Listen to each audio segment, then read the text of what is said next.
Hey Kelly, and welcome back. So what is tracking? Tracking to me is the art of observation. And with that comes a few skills that we've adopted over the years. But why do we incorporate tracking into our everyday lives? And a lot of it is to figure out the frequency of traffic in that area, be that the Forestry Commission, the police, motorbikes, quad bikes, tractors, vans, cars, anything like that. And what that allows us to do is just get a bit more intimate knowledge on the area in which we're staying in or a possible stay spot. But I guess you might be asking yourselves, when do we do that? Or when should you do that? One of the reasons is camp awareness. And with camp awareness is we just like to know our surroundings and what's going on. But also with locals and stuff like that, if you're out of sight, you're out of mind, as long as you're staying respectful within that environment. But also we do it for new places we've not been to before, and we have no idea what is around us, what's going on, the people, the faces, the places, the flora, the fauna, anything like that. We have no idea. But when we actually employ those techniques, we start to gather a more intimate knowledge of the area and place in which we're wanting to stay or be for a while.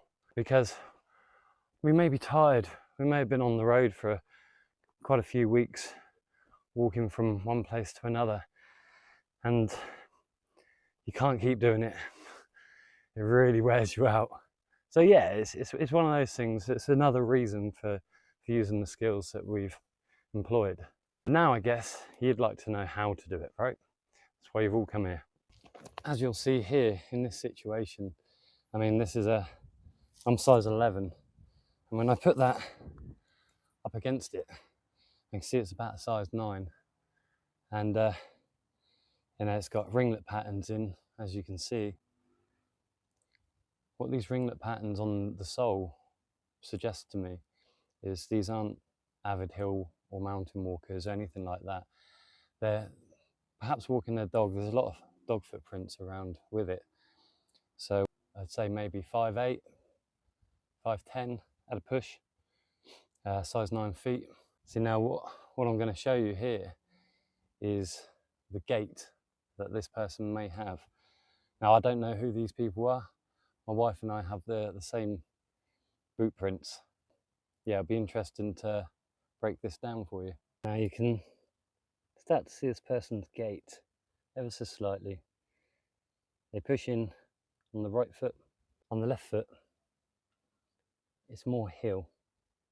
And what that says to me about these prints is we've got a right-footed person, as I said, 5'8", 5'10"-ish.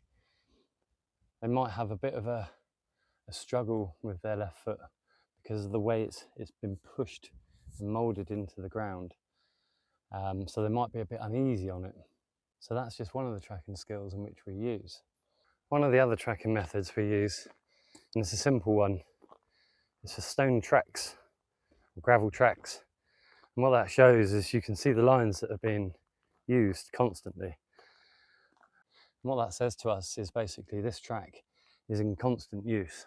This line here that goes all the way through is clearly a motorbike because it's quite thin. This one's thicker.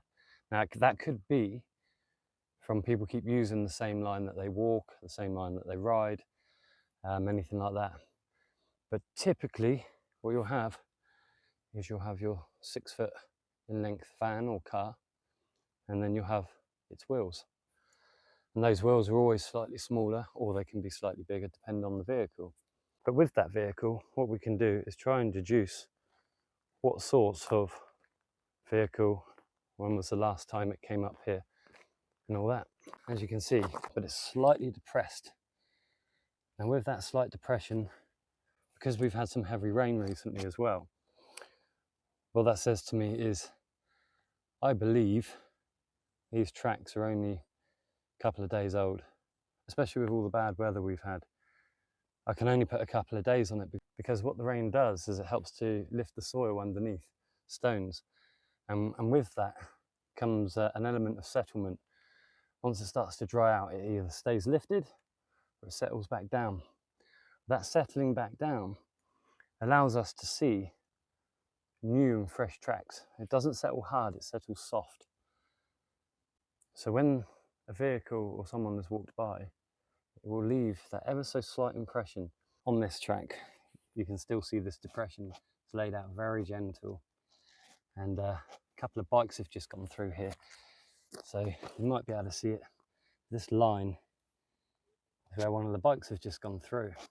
Now, typically what you'd see, now, a piece of broken grass, typically what you'll see is the grass will stay flat, but it always pops back up as well, depending on how long and how far they've travelled. To add more clarity to this track, if a bike's coming down, they're going to stay away from brambles and anything like that's going to hurt themselves. And with brambles, cars, vans, they don't care about brambles and such. So it's another sign that allows you to make a deduction, whether it was a motorbike, a car, van, you know, anything like that. Someone has come down here in the last couple of days. You can see the footmarks where people have gone and used this track. So we wouldn't technically stay in this area. It looks heavily used. And again here, this is where a push bike has gone. So yeah, as I said at the beginning, it's been used in modern day life because I don't know if any of you remember the rail moat shooting, and what he did is he decided to go completely off grid, and the police and the army had no chance of finding him, but no one had a clue. So they called in Ray Mears to come and track this rail moat down. And what he did is he started to build a picture, obviously with the previous knowledge that he had had prior to that event. And once he was in the environment, he managed to find a camp that Rail had been using. And Ray built this picture of him. He was being very indecisive. He wasn't being calculated because he had been pacing backwards and forwards in his camp. Obviously that rail moat wasn't there. He'd already moved on from that moment. But Ray could tell where he might have gone, what sort of direction. And as I said about the footprints and the gait, the height of someone, you can start to make those deductions, which will give you a clearer understanding as to what the hell's going on.